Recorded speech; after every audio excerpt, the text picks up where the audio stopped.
ખાસ કરીને એક આજે જે પણ વ્યક્તિઓ મને સાંભળે છે એક આંદોલનકારી તરીકે સાંભળે, કેમ કે અત્યારે જે ક્ષત્રિય સમાજ જે આંદોલન કરી રહ્યા છે એ આંદોલનમાં કોઈ જગ્યાએ ત્રુટિ હોય, કોઈ જગ્યાએ ખામી હોય, તો મને એવું લાગ્યું કે ભાઈ મારે એમાં થોડું ધ્યાન દોરવું જોઈએ. જે મેં જોયું કે આજે તમે સારા છો કે તમે સાચા છો એ દેખાડવા માટે તમારે કોઈને નીચા નથી દેખાડવાના, કેમ કે અત્યારે આ ઘટના બની રહી છે અને ક્ષત્રિયનો પેલો ગુણ જે છે એ છે સ્વીકાર ભાવ. આપણે એ સ્વીકારવું જોઈએ કે જે જગ્યાએ ખોટું છે, જે જગ્યાએ ત્રુટિ છે, જે જગ્યાએ પણ ખામી છે એ ખામીને આપણે કઈ રીતે દૂર કરી અને સાચા રસ્તે આ બાબતોને લઈ જઈએ. હું ચોક્કસપણે કહું છું ખામી છે, એક આંદોલનકારી તરીકે કહું છું, કારણ કે હું ગુજરાતમાં એક એવો વ્યક્તિ છું કે જેને સૌથી વધારે આંદોલન કરી રહ્યા છે. બિન સચિવાલયથી જે શરૂઆત કરી ત્યાંથી લઈ જે જિલ્લાના આંદોલન મેં કર્યા છે, હમણાં પછી જેટકોનું આંદોલન હતું, બધા જ મેં ગ્રાઉન્ડ ઉપર કર્યા છે. એટલે આંદોલનકારી તરીકે જે આ રસ્તે બધી જ બાબતો જે જઈ રહી છે ને અને જે હું જોઈ રહ્યો છું તેમાં મને લાગ્યું કે ક્યાંક ને ક્યાંક વાત એ દરેક લોકો જોડે મારે કરવી જોઈએ. બીજું કે આંદોલનને મેં નજીકથી જોયા છે, સમજ્યા છે, અનુભવ્યા છે. બરાબર, અનુભવ્યા છે આ શબ્દ મેં બહુ સમજી વિચારીને સાહેબ વાપર્યો છે. ઘણા લોકો એવું કહે છે કે ભાઈ અમે પણ ઘણા બધા આંદોલન જોયા છે, પણ એને ફક્ત જોયા છે. એટલે આંદોલન જે અત્યારે જે પણ લોકો અલગ અલગ હથકંડાઓ અપનાવી રહ્યા છે, તો એ હથકંડાઓમાં ન આવવું એ પેલી વેલી તાતી ખાસ જરૂરિયાત છે. મુખ્ય જે માંગણી છે એ મુખ્ય માંગણીને વળગી રહેવું એ પણ બહુ મોટી જરૂરિયાત છે. બીજું કે મુખ્ય માંગણી જે છે તો એમાં ક્યાંક કોઈક જગ્યાએ બારી પણ રાખવી ખૂબ જરૂરી છે. બરાબર, બારી રાખવી પણ ખૂબ જરૂરી છે. જ્યારે કોઈ પણ જગ્યાએ વાતો ત્યારે બારી રાખી અને વાત મૂકવી જોઈએ, કેમ કે છેલ્લા ઘણા સમયમાં જે બધી ઘટનાઓ બને છે તો તેમાં જે અવિશ્વાસ ઊભો થઈ રહ્યો છે અથવા તો લોકોને અસંતોષ થઈ રહ્યો છે, તો તેમાં કંઈક ને કંઈક એવી બાબતો છે કે જે ક્રેડિબિલિટી તમારી ગુમાવી રહ્યા છો. એ આંદોલનકારી ક્યાંક ને ક્યાંક અત્યારે એ કહેવાય ને કે ભાઈ ઠેકેદાર બની ગયા છે. તો એ ઠેકેદારને પણ કહેવા માંગુ છું કે એને એવું માની લીધું છે કે ભાઈ અમે ઠેકેદાર છીએ એના. તો ભાઈ તમે જો ખરેખર ઠેકેદારી પણ નથી, પણ મૂળ બાબત એ છે કે આંદોલન જ્યારે જે રસ્તે જતું હોય, મેં ભૂતકાળના બધા આંદોલનને એવું હોય તો વાંચી પણ એક વખત લો. તમે ગાંધીના આંદોલનો વાંચી લો, તમે સત્યાગ્રહ જે થયા એ બધા જ સત્યાગ્રહો જોઈ લો. ત્યારબાદ કહી શકાય કે સરદાર પટેલ જે હતા, સરદાર પટેલના પણ બધા આંદોલનો જોઈ લો, ભગતસિંહના પણ જોઈ લો, સુભાષચંદ્ર બોઝના પણ જોઈ લો એક વખત, કે આંદોલન જે છે એ આંદોલનમાં નિરાકરણ ક્યારે આવે છે. આજે જે નારાઓ લાગે છે એ નારાઓથી ક્યારેય નિરાકરણ નહીં આવે. કેમ? આજે જે નારો લાગે કે ભાઈ મોદી તુજસે બેર નહીં, રૂપાલા તેરી ખેર નહીં, આ નારો લાગે છે તો તમને અથવા તો કહી શકાય કે ભાઈ અમને ભાજપથી વાંધો નથી, અમને રૂપાલાથી વાંધો છે. એટલે આ પ્રકારની વાત એ જાણી જોઈને એવા લોકો છે એને ફીડ કરવામાં આવે છે, એને કહેવામાં આવે છે, એનો દોરી સંચાર જ્યાંથી થાય છે ત્યાંથી દોરી સંચાર કરવામાં આવે છે. અને એને કારણે થઈ શું રહ્યું છે ખબર છે કે ભાઈ ટિકિટ આપનાર કોણ છે? તો ભારતીય જનતા પાર્ટી છે. તો ભારતીય જનતા પાર્ટીનો તમે વિરોધ નહીં કરો, ભારતીય જનતા પાર્ટીને કંઈ નુકસાન નહીં કરો, કારણ કે એક વાત હંમેશા યાદ રાખજો, આજે કશું કંઈક મેળવવું હોય ને તો સામેવાળાનું એક વખત નાક તો દબાવવું જ પડે. હવે આપણે નાક નથી દબાવતા, આપણે શક્તિ પ્રદર્શન કરે છે, શક્તિ પ્રદર્શન એ નાક નથી. આ વાત યાદ રાખજો, બરાબર? આપણે સામેવાળાનું નાક દબાવવું પડે. મેં ભૂતકાળના બધા જ આંદોલન જોઈ લેવાની, મારા પણ આંદોલન જોઈ લેવાની છૂટ છે. જ્યારે હું પણ એક વખત સરકાર સાથે બેઠકમાં ગયો હતો ત્યારે પણ વાત હતી કે ભાઈ આ પરીક્ષા રદ શા માટે, તો એની બાબતો અમે એક વખત સ્પષ્ટતા કરવા માટે ત્યાં સુધી પહોંચ્યા હતા અને ત્યાં સ્પષ્ટતા કરીને બધા આટલા માટે કે ભાઈ અમારી પાસે આટલા કોન્ક્રીટ એવિડન્સ છે કે પરીક્ષાનું જે પેપર જે છે એ લીક થઈ ગયું છે, એટલા માટે પરીક્ષા રદ થવી જોઈએ. એ કોન્ક્રીટ બાબતો મૂકી અને પાછા જે મૂળતઃ જે જગ્યાઓ હતી કે મૂળતઃ જે વાત હતી એની ઉપર આવીને સ્ટક હતા, એટલે કે એની વાત ઉપર અમે ઊભા હતા. વર્તમાનમાં પણ આ બધી જ બાબતો શીખવાની ખૂબ જરૂરિયાત છે, ખૂબ જરૂરિયાત. જે પણ ઠેકેદારો છે, જે પણ એને ક્યાંક માની રહ્યા છે કે અમે આંદોલનને અત્યારે લીડ કરી રહ્યા છીએ, હું એવા તમામ લોકોને કહું છું, હું કોઈને પણ ક્રિટિસાઇઝ નથી કરતો.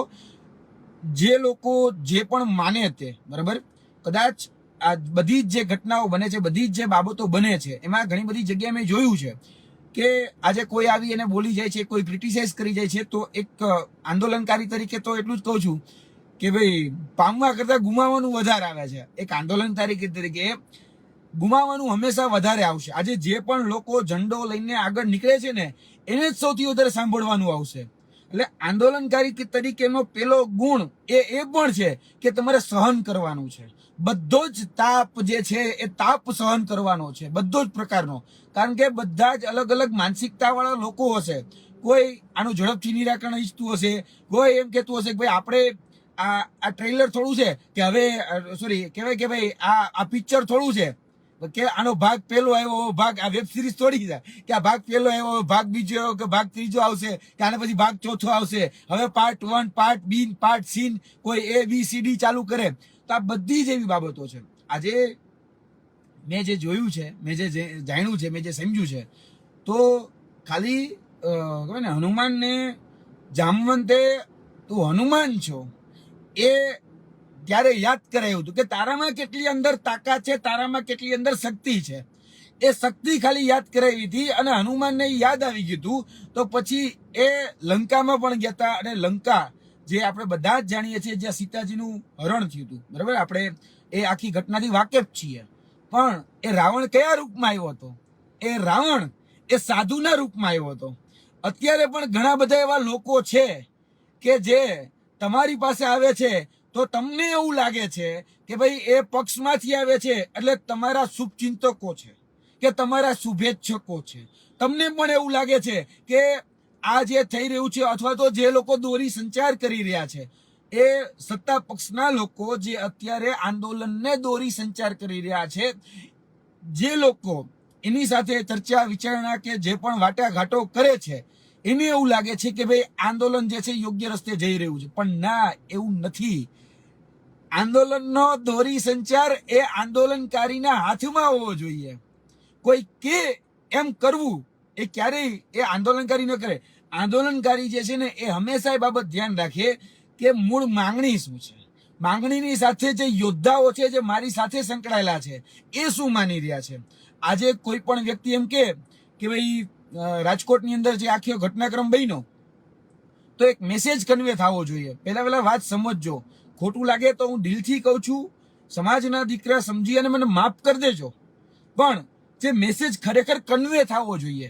આજે ઘણા બધા લોકોએ ભાષણ આપ્યા, ઘણા બધા લોકોએ એવું પણ સમજ્યું કે ભાઈ આ તો નેતા બનવાની લડાઈ છે, ઘણા લોકોએ હીરો બનવાની લડાઈ છે, ઘણા લોકોને એવું લાગ્યું કે આ સ્ટેજ છે એમાંથી હું કંઈક બે મોટી વાત કરી અને ક્યાંક છવાઈ જાઉં. પણ આ છવાવા માટેની આ લડાઈ જ નથી. આ લડાઈ જે છે એ આપણા સ્વાભિમાનની છે, આપણા અસ્તિત્વની છે, આપણા સ્વમાનની છે. આ હંમેશા યાદ રાખવું રહ્યું. જે લોકો બહુ મોટી મોટી ફાકા પોતદારી કે બહુ મોટા બણગા ફૂકે છે ને, બરાબર, એને પણ કહેવાનું કે તમે તમારી વાત ઉપર ક્યારે સ્ટક રહ્યો છો. આજે ખોટું ન લગાડતા, હું મહેરબાની કરીને કહું છું, ખોટું ન લગાડતા. આજે વાત એવી આવે ને કે ભાઈ અમે 400 ફોર્મ ઉપાડીશું. આજે મેં મારો જે મિત્ર છે બરાબર અહીંયા અત્યારે જોબ કરે છે એને પૂછ્યું કેટલા ફોર્મ ઉપડ્યા ભાઈ, તો કે 78. મેં તું કોને? તો કે ભાઈ અપક્ષ વાળા છે, બીજા જે લોકો છે ને આ રીતે ફોર્મ ઉપાડ્યા છે. તો આપણે વાત કરીએ છીએ એ વાત ઉપર ખરેખર આપણે સ્ટક રહીએ છીએ ખરી? આપણે જે કોઈ પણ ટાર્ગેટ આપીએ છીએ ટાર્ગેટ ઉપર આપણે રહીએ છીએ ખરી? કારણ કે ક્રેડિબિલિટી એ એનાથી આવશે જ્યારે આપણે 100% આપણે જે બોલેલા જે શબ્દો છે, રઘુકુલ રીત સદા ચલી આવી, બરાબર, રઘુકુલ રીત સદા ચલી આવી, પ્રાણ જાય પણ વચન ના જાય. આ રામનવમી માંથી આપણે શીખીએ કે આપણે જે બોલીએ છીએ ને એ બોલેલા શબ્દોને તો કમસે કમ પાડીએ, ભલે ઓછું બોલીએ, બરાબર. કદાચ આજે રાજકોટ ખાતેથી જો એક સારો મેસેજ ગયો હોત, કારણ કે 1 લાખ જેટલા લોકો ભેગા થયા એવું કહેવામાં આવે છે. IB રિપોર્ટ જે છે એવું કે છે કે 65,000 કે 65,000 જે મોબાઈલ ટાવરના ડેટા ઉપરથી એવું કે છે કે 65,000 લોકો ભેગા થતા. બાકી આમ જોવા જાય તો ક્યાંક ને ક્યાંક 1 લાખની આજુબાજુનો આંકડો આવે છે. આ પછી કોઈક વધારી કે એ વાત આખી અલગ છે. આજે કોઈક સોશિયલ મીડિયામાં એમ લખે કે ભાઈ 1 લાખ પબ્લિક હતો, 1 લાખ પબ્લિક હતું, પછી એવું લખે કે 1.5 લાખ હતું, 1.5 લાખ વાળો સીધો કે 2 લાખ હતું, 2 લાખ વાળો કે ના 4 લાખ મને લાગ્યું. આપણે કોઈ ગણવા નથી ચાહતા. આપણે ક્યારેય એ વસ્તુ ગણી નથી શકવાના, કારણ કે જે જગ્યા છે એ જગ્યા પ્રમાણે આપણે જોતા હોઈએ છીએ. ખુરશી મૂકી છે, ખુરશી પ્રમાણે જોતા હોઈએ છીએ.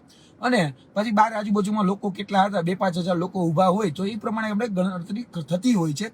પણ હું વાસ્તવિકતાથી દૂર જવા માંગતો નથી. કારણ કે મારો મુદ્દો જ નથી, કારણ કે એમાં કેટલા લોકો હતા ને કેટલા લોકો નહોતા, પણ એ લોકો હતા. તો આપણે જ્યારે આપણી શક્તિ દેખાડી તો ત્યારે શક્તિના માધ્યમથી આપણે એક મેસેજ કન્વે થવો જોઈએ કે એ મેસેજ આપણે શું દેવા માંગીએ છીએ. હું વિનમ્ર ભાવે કહું છું, સમાજના દીકરા તરીકે કહું છું, એ આપણે મેસેજ કન્વે નથી કરી શક્યા. આપણે બસ, ખોટું લાગે તો માફ કરી દેજો, આપણે બસ શું કર્યું છે ખબર છે? આપણે ઇતિહાસના ગુણગાન ગાધા છે. 80% ભાષણોમાં આપણે આપણી ઇતિહાસની વાતો કરી, ભૂતકાળની વાતો કરી. આપણે ક્યાંય પણ વોટ નેક્સ્ટ, આગળ શું, કે અત્યારે વર્તમાન પરિસ્થિતિમાં આપણી પાસે કેટલા પ્લાન છે, અથવા તો હવે આપણે શું કરીશું, એ કોઈ જગ્યાએ ચર્ચા નથી થઈ. એ વાત મૂકવા માટે અથવા તો બીજા કોઈ વાત ન મૂકી જાય એના માટેનું ધ્યાન રાખી દીધું. આજે સ્ટેજ ઉપર કોણ આવશે એ નક્કી ક્યાંથી થતું હતું? એ અધિકારીઓ નક્કી કરતા હતા કે સ્ટેજ ઉપર આવશે, સ્ટેજ ઉપર આ નહીં આવે. અધિકારીઓ ક્યાંથી ચાલે? સરકારમાંથી. અધિકારીઓ ચાલે ક્યાંથી? સરકારમાંથી ને. તો એ નક્કી કરશે તમારા સ્ટેજ ઉપર કોણ આવશે ને કોણ નહીં આવે. આજે ખરેખર પરિસ્થિતિ એવી થઈ છે કે લોકો કન્ફ્યુઝ છે. આ શબ્દ હું બહુ કહેવાય ને કે ભાઈ સમજું છું આ વાતને, કારણ કે જે સોશિયલ મીડિયા ઉપર અલગ અલગ બાબતો આવે છે ને, કોઈ પોતાનું અલગ અલગ મંતવ્ય આપે છે કે પોતાની વાત મૂકે છે, તો એમાં ક્યાંક ને ક્યાંક લોકો કન્ફ્યુઝ છે. હું ક્યાંય પણ કોઈ પણ વ્યક્તિમાં અસંતોષ વ્યક્ત કરતો નથી. કોઈ પણ હોય, મારે કોઈ વ્યક્તિ હોય કે સમિતિ હોય કે કોઈ પણ, મારે કોઈની સાથે અસંતોષ નથી.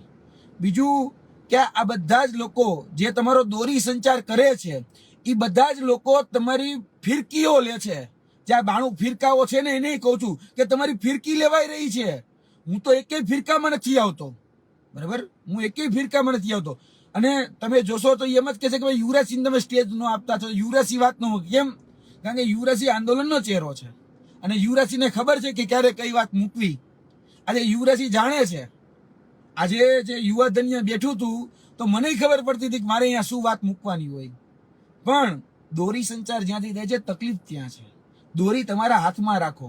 જો તમે ખરેખર સારથી બનવા માંગો છો, અથવા તો તમે ઠેકેદારી લઈ લીધી છે સારથીની, તો આ સારથીપણું જે છે ને, એ સારથીપણું આ જે રથ છે, આ ક્ષત્રિય સમાજનો જે રથ છે ને, એને તમારે કઈ દોરી અથવા તો કઈ દિશામાં લઈ જાવો છે, એ નક્કી હવે તમારે કરવાનું છે. તમારે આની દિશા અને આને તમારી દશા એ તમારે આગળ કઈ પ્રકારે તમે લઈ જાઓ છો. કારણ કે હવે તમે ઠેકેદાર બની ગયા છો, તો હવે તમારે નક્કી કરવું પડશે કે આગળ શું.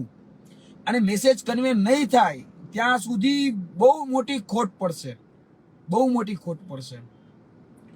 હું હજી પણ ક્ષત્રિયોને કહું છું કે જે રીતે જામવંતે હનુમાનજીને કીધું હતું કે તું હનુમાન છે, હજી પણ હું ક્ષત્રિયને કહું છું કે તમે ક્ષત્રિયો છો એટલું તો ખાલી વિચારો. આજે કોઈની લાઈન ટૂંકી ન કરો. ઘણા એવા લોકો છે, બરાબર, કે સંસ્થાઓ સંગઠનો ચલાવે છે, બરાબર, સારા માતાજીના નામ હોય કે પછી મહાદેવનું નામ હોય, મહાકાલનું નામ હોય, એનું લઈને કામ કરે છે. પણ પછી મેં જે જોયું છે, મેં જે જાણ્યું છે, મેં જે સમજ્યું છે, મૂળ વાત તાત્પર્ય ઉપર જ્યારે આવવાનું થાય છે ને, ત્યારે આજે લોકો જે છે, સામાન્ય લોકો એટલે કે સામાન્ય જે જનતા છે, આપણા ક્ષત્રિય સમાજના જે લોકો છે, એ ઠગાયેલા મહેસૂસ કરે છે. તો આપણે એને એ વિશ્વાસ આપવાનો છે કે ના, હજી અમે છીએ. તમારે ક્યાંય કોઈ જગ્યાએ અસંતોષ વ્યક્ત નથી કરવાનો, તમારે ક્યાંય કોઈ જગ્યાએ ચિંતા નથી કરવાની. હજી આપણી પાસે ઘણા બધા સ્ટેપ છે. આ છે અત્યારે વર્તમાનની વાત. હજી પણ યાદ રાખજો, કશું ખોટું કહી શકાય કે હજી પણ સમય એટલો નથી વયો ગયો કે આપણે કાંઈ ન કરી શકીએ. હજી આપણી પાસે સમય છે, સત્તા છે. આમ કહેવાય ને, અનુશાસનથી જો આપણે ચાલીશું ને, તો આપણું જે લક્ષ્ય છે ને, એ લક્ષ્ય સુધી પહોંચી શકીશું. પણ મહેરબાની કરીને ઓલા નારા મૂકી દો કે ભાઈ મોદી તુજસે બેર નહીં, રૂપાલા તેરી ખેર નહીં. તમે આજે એને ચોટ નહીં પહોંચાડો. આજે તમે એને વોટ રૂપી ચોટની વાત કરું છું, યાદ રાખજો. હું કોઈ જગ્યાએ ભડકાવીશ નહીં, કોઈ જગ્યાએ ભરમાવીશ પણ નહીં. વોટ રૂપી ચોટ નહીં પહોંચાડો ત્યાં સુધી તમારી તાકાત એ ગમે એટલી ભેગી થાય, પણ છેલ્લે એ તો એટલું જ વિચારે છે. કારણ કે આજે હું બધા જ સમાજમાં, બરાબર, અને એવું જરાય ન સમજતા કે મારા ભારતીય જનતા પાર્ટી સાથે સંપર્ક નથી. ભારતીય જનતા પાર્ટી પાસે પણ પાર્ટી છે તો એની સાથે પણ એવા ખરેખર સારા લોકો છે કે જે આ બધું ઓબ્ઝર્વ કરી રહ્યા છે, તો એની સાથે પણ મારા સંપર્કો છે. એવું કે છે કે ભાઈ આ શું કરી શકવાના અથવા તો અમારું શું બગાડવાના. એ જાતે જ એવું લોકો કે છે કે ભાઈ અમારે ભારતીય જનતા પાર્ટી સાથે વાંધો નથી, અમારે તો રૂપાલા સાહેબ સાથે વાંધો છે. પણ અહીંયા આપણું વજૂદ તો હોવું જરૂરી છે ને. 1 લાખ વોટ એ વજૂદ એટલું બધું આપણું જે પ્રભુત્વ કહેવાય અથવા તો નિર્ણાયકતા આવી શકે એટલા વોટ હોય એટલી તો નિર્ણાયકતા છે જ નહીં આપણી. આપીએ ના આપીએ એ અલગ વાત છે. ક્રેડિબિલિટી ધીરે ધીરે ગુમાવતા જઈએ છીએ. એક આંદોલનકારી તરીકે હું આ વાત મૂકી રહ્યો છું. રચનાત્મક કાર્યક્રમો આપો જેથી કરીને તમામ વર્ગમાં કંઈક સારો મેસેજ જાય અને આપણી વાત મુકાય. એ રચનાત્મક કાર્યક્રમો જે રીતે ગાંધીજીએ ભૂતકાળમાં આપેલા એવા રચનાત્મક કાર્યક્રમો આપો. ભગવાન શ્રી રામને પત્રો લખો, હનુમાનજીની હનુમાન ચાલીસા ગાય અને ભગવાન હનુમાનને વિનંતી કરો કે ભગવાન તમે એને સદબુદ્ધિ આપો. આપણા જે કહી શકાય ધર્મ રક્ષકો છે ધર્મ રક્ષકો પાસે જઈ અને જે આપણા અત્યારે સત્તાધીશો છે એની ઉપર ફોન કરાવડાવો. આ બધા જ એવા રચનાત્મક કાર્યક્રમો છે તેનાથી નાનામાં નાનો વ્યક્તિ પણ જાગૃત થાય અને મોટામાં મોટો વ્યક્તિ પણ જાગૃત થાય. બરોબર, આમાં બધા જ સમાજોને સાથે લઈને ચાલવાના છે. આમાં ઘણા એવા લોકો છે કે આજે ક્ષત્રિય સમાજને ઊંચો દેખાડવા માટે બીજા સમાજને નીચા કરી રહ્યા છે. જે ભૂલ એ પરસોત્તમભાઈ રૂપાલાએ કરી એ ભૂલ ક્ષત્રિય સમાજે નથી કરવાની. કમસે કમ એટલામાંથી તો શીખો. કમસે કમ કહું છું, આજે એક એવી ઘટના બની છે, બરાબર, કે એક વિડીયોમાં એવું કહેવામાં આવ્યું કે મુઠ્ઠીભર લોકો હતા અને પછી એ વ્યક્તિને સીધા જ ફોન કરી અને ગાળાગાળી કરવી, પછી એમના જાતિ વિશે એક શબ્દો કહેવા. આ ન કરો, આ ન કરો. હું હજી પણ સ્પષ્ટ છું, હું આવી વાતને વેગ ક્યારેય નહીં આપું. પણ આ જે ભૂલ છે જો એમાંથી નહીં શીખો તો આંદોલન ખોટા માર્ગે જતું રહેવામાં પણ વાર નહીં લાગે. ફંટાઈ જશે, યાદ રાખજો, ફંટાઈ જશે. બરોબર, આ શક્તિ જે એકત્રીકરણ થાય છે ને એ શક્તિ, બરોબર, પછી આમ વાવાઝોડું બનીને ઉડી ન જાય, ધ્યાન રાખજો. કારણ કે એ શક્તિમાં એટલી તાકાત હોય છે.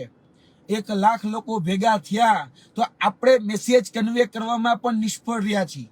આપણે મૂળ વાત જે મુકાવી જોઈએ મુકાણી નથી. આ હકીકતો છે. કોઈ રીલના ચક્કરમાં હતું તો કોઈ નેતાના ચક્કરમાં હતું કે કોઈ હીરો બનવાના ચક્કરમાં હતું. આ એની લડાઈ જ નથી. આ લડાઈ એ સ્વાભિમાનની લડાઈ છે. આ લડાઈ એ સમાનની લડાઈ છે. આ લડાઈ એક ક્ષત્રિય સમાજના અસ્તિત્વ માટેની લડાઈ છે. અને આંદોલનકારી તરીકે હું સ્પષ્ટ છું વાતમાં કે હજી બહુ મોડું નથી થયું. બહુ મોડું એ નથી થયું. જો હજી પણ જે સત્તા પક્ષ જે હથકંડાઓ અપનાવે છે અને એ હથકંડાઓમાં આવી અને જે દોરી સંચાર કરે એ જ પ્રકારે જો કામ કરશો ને તો એ લોકો કોણીએ ગોળ ચોટાડવા સિવાય બીજું કાંઈ નહીં કરે. અત્યારે પણ કોળીએ જ ગોળ ચોટાડે જ. કેમ ખબર છે? ક્ષત્રિય સમાજે તો બહુ ખૂબ સારું આંદોલન કર્યું, ક્યાંય કોઈ જગ્યાથી કઈ એવા મેસેજ ન આવ્યા. ખૂબ એટલે આ વખાણ, આ ખુશામત ખોરી, બરાબર, જે થાય છે ને એ બહુ સમજી વિચારીને થાય છે. કારણ કે એ લોકોમાં એવા બુદ્ધિજીવીઓ છે જે ક્ષત્રિય સમાજના સ્વભાવને જાણે છે. આજે ડાયરો ક્યાં થાય છે આપણે બધા જાણીએ છીએ. આજે યુપીએસસી નું રિઝલ્ટ આવ્યું છે. યુપીએસસી ના રિઝલ્ટમાં ખાલી નામ જોઈ લેજો. યુપીએસસી ના રિઝલ્ટમાં કયા સમાજના સૌથી વધારે નામ છે એ જોઈ લેજો. આપણે હજી ડાયરાને મહત્વ આપીએ છીએ, એ લોકો શિક્ષણને મહત્વ આપે છે. એટલે આજના દિવસે પણ યુપીએસસી, બરાબર, union public service commission, UPSC એટલે કલેક્ટર બનવાની, આઈએએસ આઈપીએસ બનવા માટેની જે સરકારી સ્પર્ધાત્મક પરીક્ષા છે એમાં કોણ આગળ છે એક વખત જોઈ લેવું. આપણે ક્યાં છીએ? આપણે ક્યાં છીએ? હા, મારા ગુરુજી છે ચોક્કસપણે પ્રયત્ન કરે છે અને એનો પ્રયત્ન એ સફળ થશે જ. કારણ કે ખૂબ પ્રમાણિક છે અને હંમેશા એને સમાજ માટે ખૂબ સારું કાર્ય કર્યું છે મારા ગુરુજીએ. અને ગુરુજી કદાચ આ બધી જ વાતમાં પડ્યા વગર આજના દિવસે પણ લેખાવાળામાં ભણાવે છે. મને ગર્વ છે એની વાત ઉપર, અથવા તો હું એને ગુરુજી કહું છું, મને ગર્વ થાય છે કે હંમેશા સમાજને કઈ રીતે આગળ લઈ જાઓ, કોઈ જગ્યાએ ખોટી દોરી સંચાર ન કરો, કોઈ જગ્યાએ ખોટા નેતાગીરી ન કરવી, ક્યાંક આપણી જ્યારે વાત મૂકવાની હોય ત્યારે વાત મૂકી અને શિક્ષણની વાત મૂકવી. હું પણ જે મારું પણ જે કાર્ય છે એ મારા ગુરુજી પાસેથી શીખું છું. આજે હું જે કંઈ પણ છું એ મારા ગુરુજીને કારણે છું. ગુરુજીએ શિક્ષણનું મહત્વ શીખવાડ્યું. આજે સરકારી નોકરી મૂકી અને શિક્ષણના મહત્વને સમજી અને ક્યાંય પણ ગોબાચારી કે ભ્રષ્ટાચાર કે કૌભાંડ કે ગેરરીતિ જે પણ થાય એને દૂર કરવા માટે હું સતત પ્રયત્નશીલ છું. કેમ? કારણ કે સાચો વ્યક્તિ આ સિસ્ટમનો ભાગ બને, સાચો વ્યક્તિ આ સિસ્ટમમાં આવશે તો સિસ્ટમને શુદ્ધ કરશે. એટલા માટે આજે લાયકને એનો હકનો રોટલો મળવો જ જોઈએ, આ હકીકત છે. તો આંદોલનમાં પણ આ જ છે. તમારો ધ્યેય, તમારો ઉદ્દેશ્ય એ જો સાફ હોય તો ચોક્કસપણે હું માનું છું કે એમાં સફળતા મળે છે. તમે યુવરાજસિંહને સ્પીચ આપો કે યુવરાજસિંહને સ્પીચ ન આપો, એનાથી પણ કાંઈ ફરક નથી પડી જવાનો. કારણ કે યુવરાજસિંહ છે, યુવરાજસિંહનું ઓલરેડી ગ્રાઉન્ડ છે, એનું લેવલ છે. એ કદાચ લેવલથી કદાચ એક સ્ટેપ ઉપર જાય અને કદાચ એનાથી કદાચ નહીં આપો તો એક સ્ટેપ નીચે નહીં આવી જાય. આજે કોઈ વ્યક્તિ એમ કે ભાઈ રાજકીય, તો હું તો જ્યાંથી સભા ચાલુ થાય, સભા પૂરી થાય ને ત્યાંથી બધાને ડેઝિગ્નેશન હું ગણાવી શકું છું, પણ હું નહીં ગણાવું. કારણ કે હું ફાટા પાડવાવાળો નથી, હું ભાગલા પાડવાવાળો નથી, એ મને નહીં આવડે. જે લોકો મારી સાથે પૂર્વાગ્રહ રાખે છે એની સાથે પછી હું પૂર્વાગ્રહ રાખું તો એ મારા સંસ્કારને લાજે, એટલે એ ક્યારેય નહીં કરું. પણ એટલું ચોક્કસ છે કે સરકાર જાણે છે કે યુવરાજસિંહના હાથમાં માઇક આવે તો શું થાય. કારણ કે અમે વાત મૂકતા જાણીએ છીએ. ઘણી વખત હું નારા લગાડું, ઘણી વખત હું વાત મૂકું, એક બે ડાયલોગ મૂકી અને પછી એક નાની ગમતી શોર્ટ સ્ટોરી મૂકી દેતો હોઉં છું. એક મેં વાત મૂકી જ હતી ને કે એક જંગલની અંદર એક કુહાડી આવે છે, કુહાડીનું લાકડું પણ આપણો બને છે, ત્યારે બધી પરિસ્થિતિનું નિર્માણ થતું હોય છે. એના પછી મેં 2 થી 3 અલગ અલગ સ્ટોરી મૂકી છે. આજના દિવસે પણ હું માનું છું કે હજી સુધી FIR નથી થઈ. જો FIR બધા જ જિલ્લા તાલુકામાં થાય ને એટલે ફોર્મ કાલ ને પરમદી પાછું ખેંચાઈ જાય. બરાબર? જે પણ ધાર્મિક સંસ્થાઓ છે, જે પણ સામાજિક સંસ્થાઓ છે અને જે પણ શૈક્ષણિક સંસ્થાઓ છે, એ તમામનો જો સંપર્ક કરી અને બધાનું જો સમર્થન લેવામાં આવે તો ચોક્કસપણે હું માનું છું કે જીત એ બહુ દૂર નથી, બહુ દૂર નથી, નજીક જ છે. હાથ વેચ છેટી છે, ખાલી હાથ વેચ છેટી છે. પણ સરકાર એક ક્ષત્રિય સમાજનો સ્વભાવને જાણે છે, ક્ષત્રિય સમાજના સ્વભાવને જાણે છે. એટલે આજે જે લોકો ડાયરાના નેતા છે ચાલી જાય છે ને આપણે હજી ત્યાંના ત્યાં છીએ. આપણે ક્યારેય બહુ મોટી માંગણી નથી કરી, અત્યારે નથી કરતા. અત્યારે કે આ બહુ મોટી ક્યાં જાઓ જલાલી માગ લીધી હોય અને શું કહેવાય રજવાડાઓ માગ લીધા અને કોકની જમીન હોય આપણા વીઘા આપણા નામે લખાવી લેવી, એવી તો કોઈ વાત જ નથી ને આમાં. નથી, તમે જાણો છો, સમજો છો, નથી. છતાંય આપણે આપણી વાત જે છે એ મૂકીએ છીએ, હંમેશા મૂકતા રહ્યા છીએ. એટલે હજી પણ કહું છું ક્ષત્રિય સમાજે એ સ્વીકાર ભાવ રાખવો પડશે. આજે હું પણ સ્વીકાર ભાવ રાખું છું. મારાથી પણ ઘણી બધી ભૂલ થઈ જાય છે, એવું નથી થતી, થાય છે. પણ સ્વીકારી અને ભવિષ્યમાં એ ભૂલ ન થાય એના માટેના તમામ જે પ્રયત્નો હોય એ પ્રયત્નો હું પણ કરું છું. આંદોલનમાં હું પણ શીખું છું, પડ્યો એટલી વખત છું. સમાજે કદાચ એટલી વખત મને ઠપકો આપ્યો હશે, પણ એ ઠપકામાંથી નહીં શીખીને ઊભો થયો છું. બદામ ખાવાથી બુદ્ધિ નથી આવી, ઠોકર ખાવાથી આવી છે. અને આ ઠોકર જે મેં ખાધી છે ને, બરાબર, કેટલી વખત કોણ જેલમાં ગયું? 2 વખત એક સાબરમતી ને એક ભાવનગર જેલમાં જઈને આવ્યો છું. આજે ઓલા સાબરમતી જેલમાંથી છૂટ્યો અને 2 વર્ષ પૂરા થયા અને ભાવનગરની જેલમાં જવાનો દિવસ હતો આજે મારો 1 વર્ષનો પહેલો દિવસ. એટલે અને જેલ છે એ તો અમે શું કહે સત્ય બોલીએ છીએ એટલા માટે છે. અને જેલ મારા માટે ઘરેણું જ છે, કારણ કે હું કંઈક કરી રહ્યો છું એની નિશાની મારા માટે જેલ છે. આજે હું કંઈક સત્તા પક્ષ સામે સવાલ કરું છું, એને ગમતું નથી, એના ભ્રષ્ટાચારને ઉજાગર કરું છું, એ ગમતું નથી, એટલે હું જેલમાં જાઉં છું. આજે કોકની દુખતી રગ દબાવું છું એટલે હું જેલમાં જાઉં છું. આજે કોકના 2 નંબરના જે ધંધાઓ છે એ બંધ કરાવું છું એટલે હું જેલમાં જાઉં છું. પણ હું જીવિત છું. ક્ષત્રિય ભાવ ને ક્ષાત્રત્વ એ જીવે છે, ત્યાં દિલમાં જીવે છે. મને અભિમાન છે ભાઈ, મને ગર્વ છે એ વાતનું. અભિમાન કરતા ગર્વ છે એમ કહું તો ચાલે. એ ગર્વ છે એ વાતનું કે હું જેલમાં જાઉં છું, એવા લોકો માટે જાઉં છું કે જે ખરેખર કંઈક કશું કરવા માંગે છે. આંદોલનકારી તરીકે હજી પણ હું એવું માનું છું કે મહાભારતમાંથી પણ શીખો. યુદ્ધના મંડાણ થઈ ચૂક્યા હોય તો પછી લડી લેવું જોઈએ. તાકાત બધી જ જગ્યાએ દેખાડો. અને એવું નથી કે તમે કોઈને એવું કહેશો કે ભાઈ અમારે તમારી પાર્ટી સાથે કઈ વાંધો નથી, પણ આ વ્યક્તિ સાથે વાંધો છે, તો બધાને ખબર પડે છે કે આપણે હજી રાજપૂત જ છીએ. એટલે જાહેર જીવનનો પણ માણસ ને, એટલે જાહેર જીવન હું જોઉં છું. જાહેર જીવનમાં બધાને ખબર પડે. જાહેર જીવન એટલે રાજકારણમાં આજે તમે કોઈને નુકસાન નથી પહોંચાડતા તો ત્યાં સુધી તમને કશું કઈ મળતું નથી. આ રાજકારણ છે ને.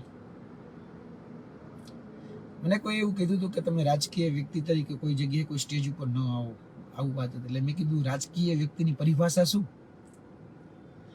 રાજકીય વ્યક્તિની પરિભાષા શું? એટલે ગળાંગામાં ખેસ પહેર્યો હોય, માથે ટોપી પહેરી હોય અને હું કોઈ પર્ટિક્યુલર કોઈ પાર્ટી માટે કોઈ વાત કરતો હોય ને રાજકીય કહેવાય. આજે એવું તો છે નહીં. આજે હું પણ બધું જ મૂકી અને મારા સમાજ માટે સતત દોડું છું.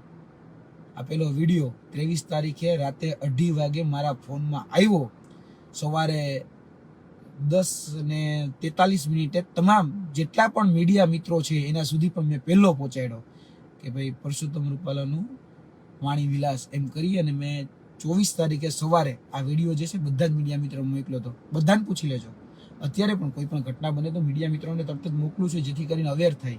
અને મીડિયા મિત્રો પણ પોલીસ સાથે સંપર્કમાં હોય છે, તો મને પણ એમ થાય કે કોઈ જગ્યાએ ખોટી રીતે કોઈ ખોટો મેસેજ ન જાય. હજી સમય છે. જો વિચારી લેશો કે વોટ નેક્સ્ટ, બરોબર, તો થઈ શકશે. અને વોટ નેક્સ્ટ માટે ફરીથી કહું છું, સામાજિક તમામ સમાજો, ધાર્મિક અને શૈક્ષણિક, આ ત્રણેય સંગઠનો જેટલા પણ છે, જેટલી જગ્યાએ મોટા મંદિરો છે, મંદિરોમાં જઈ અને ખાલી પત્ર લખીને આવો તોય ઘણું છે. જે લોકો બહુ મોટી હિન્દુત્વની વાતો કરે છે ને, જે લોકો બહુ મોટી ભગવાનની વાતો કરે છે ને, તો આજે એ જ રામ પાસે જાઓ કે જે આપણા કુળના છે, આપણા મૂળના છે, ક્ષત્રિય કુળના છે ને. આજે એ જ મહાવીર પાસે જાઓ, એ જ કૃષ્ણ પાસે જાઓ. આજે 24 તીર્થકર છે આપણી પાસે. આજે આપણી પાસે ભગવાન કૃષ્ણ છે, તો એ કૃષ્ણ પાસે જાઓ. એક વખત જાઓ તો ખરી, જો પછી બધા દોડતા થાય. બહુ સરળ છે આંદોલનને જીતવું, આંદોલનની અંદર ન્યાય મેળવવું ખૂબ સરસ છે અને ખૂબ સહેલો છે. બસ ખાલી પ્રોપર વેથી ચાલવાનું છે. તમે ક્યાં ચોટ પહોંચાડો છો ને, મેં કીધું ને, કંઈક મેળવવું હોય, કંઈક જોતું હોય ને, તો નાક દબાવો ને તો મળશે. નાક દબાવ્યા વગર તમને કશું જ મળવાનું નથી. આ મારો છેલ્લો મેસેજ છે. હજી સમય છે નાક દબાવવાનો હજી સમય છે. આ સમયનો એ તમે ઉપયોગ કરો, મર્યાદામાં રહીને ઉપયોગ કરો, મર્યાદાથી રહ્યો, બરાબર. આપણે ક્યાંય પણ આપણે વંશજ છીએ ને, ક્ષત્રિય કુલભૂષણ ભગવાન શ્રી રામની આપણે વાત કરીએ છીએ, તો ભગવાન શ્રી રામ મર્યાદામાં રહી અને પોતાની લડાઈ લડ્યા હતા. કૃષ્ણ જેવો સારથી હોય તમારી પાસે તો ચોક્કસપણે કહું છું. અથવા તો મારા ગુરુજી છે ને, એ હંમેશા એવું કહેતા કે તું જ તારો ગુરુ થા. મારા ગુરુજીના શબ્દો હતા કે તું જ તારા જીવનનો ચિત્રકાર છે. તો તું જ, જો તમે જો પોતાની જાતને આંદોલનકારી ગણતા હોય, બરાબર, અથવા તો તમારા સમાજના તમે શુભચિંતકો હોય, તો ચોક્કસપણે કહું છું કે તું જ તારો ગુરુ થા. ક્યાંય પણ આપણે જે નથી સહન કરી શકતા એવા કટુ વચનો આપણે બીજાને પણ ન કહીએ. સાચી જ વાત, ધ્યાન રાખો. નાક દબાવશો તો ચોક્કસ મળશે, બરાબર છે. અને નાક દબાવેલું હશે તો ક્યાંક ને ક્યાંક વાંધો નહીં આવે. બાકી તમારો દૂરી સંચાર જો ઉપરથી થશે ને એ જ પ્રમાણે જો ચાલશો ને, તો એ લોકો તો મજા જ લે છે. તમને ભલે નથી ગમતું આ શબ્દ, પણ યાદ રાખજો, એ લોકો મજા જ લે છે. બાકી ફરક પડવાનો જ ને તો પહેલા દિવસે જ પડી ગયો હોત. પણ હજી સમય છે. આ એકતા જે આજે વખતે ક્ષત્રિય સમાજની અંદર જે આવી છે એ સ્વયંભૂ છે. આ આંદોલન એ સ્વયંભૂ છે. આ આંદોલનમાં જે વ્યક્તિઓ આજે આવીને કાળા વાવટા ફેરવે છે કે કોઈની જે સભાઓ છે બંધ કરાવે છે, સ્વયંભૂ છે. જ્યારે આંદોલન સ્વયંભૂ હોય ત્યારે એને સાચી થોડીક દિશા મળી જશે ને, સાચી થોડી દિશા મળી જશે ને, તો એ આંદોલન સફળતા તરફ બહુ ઝડપથી જતું રહેશે. એક આંદોલનકારી તરીકેની મારી આજની વાત હતી. એક આંદોલનકારી તરીકે મને દુઃખ થતું હતું કે આંદોલન ક્યાંક ખોટા રસ્તે ફંટાઈ રહ્યું છે. જે મેસેજ કન્વે થવો જોઈએ મેસેજ કન્વે નથી થતો. ક્યાંક ને ક્યાંક બીજાની લીટી ટૂંકી કરવામાં જ હજી આપણે મથીએ છીએ. આપણે આપણી લીટી મોટી કરો, બીજાની મહેરબાની કરીને નાની ન કરો. આ મારો આજનો મેસેજ છે, આજનો કહેવાનો હાર્દ આ છે, બરાબર. અને ક્ષત્રિયોને એટલું જ કહું છું કે ખાલી ક્ષત્રિય બનો, ક્ષત્રિય બનો, જાગી જાઓ. હનુમાનજીને ખાલી ખબર પડી ગઈ હતી, બરાબર, જે રીતે જામવંતે વાત કરી કે તમે ભાઈ હનુમાન તમારામાં આટલી દેવી શક્તિ છે, બરાબર, એ દેવી શક્તિનો ઉપયોગ કરીને એ સીધા લંકામાં જતા રહ્યા હતા. તો તમને પણ કહું છું કે ક્ષત્રિય બનો. બસ આટલી જ વાત. જય હિન્દ, જય ભારત. અને મારી કોઈ વાતને લઈને કોઈ જગ્યાએ ખોટું લાગ્યું હોય તો હું તહેદિલથી અત્યારેની માફી ચાહું છું. કોઈ પણ વડીલ હોય મારા, એ વડીલને પણ ક્યારેય પણ હું કોઈની સાથે પણ મારો અસંતોષ નથી. એ લોકો માને છે કે એ લોકો જે સમજે છે એની સાથે મારે કોઈ લેવા દેવા નથી, પણ મારે વ્યક્તિગત રીતે કોઈની સાથે કોઈ વાંધો નથી. તમે મને કદાચ બોલાવો, તમે મને કદાચ ન બોલાવો, તમે મને સ્ટેજ આપો, તમે મને સ્ટેજ ન આપો, મને કાંઈ ફરક નથી પડવાનો, બરાબર. કારણ કે મારો જે ચાહનારો વર્ગ છે, મારો જે યુવા વર્ગ છે, એ મને બોલાવે જ છે, એ મને ચાહે જ છે. આંદોલનને સાચી દિશા મળવી જરૂરી છે, બરાબર, જેથી કરીને આંદોલન સફળ થાય.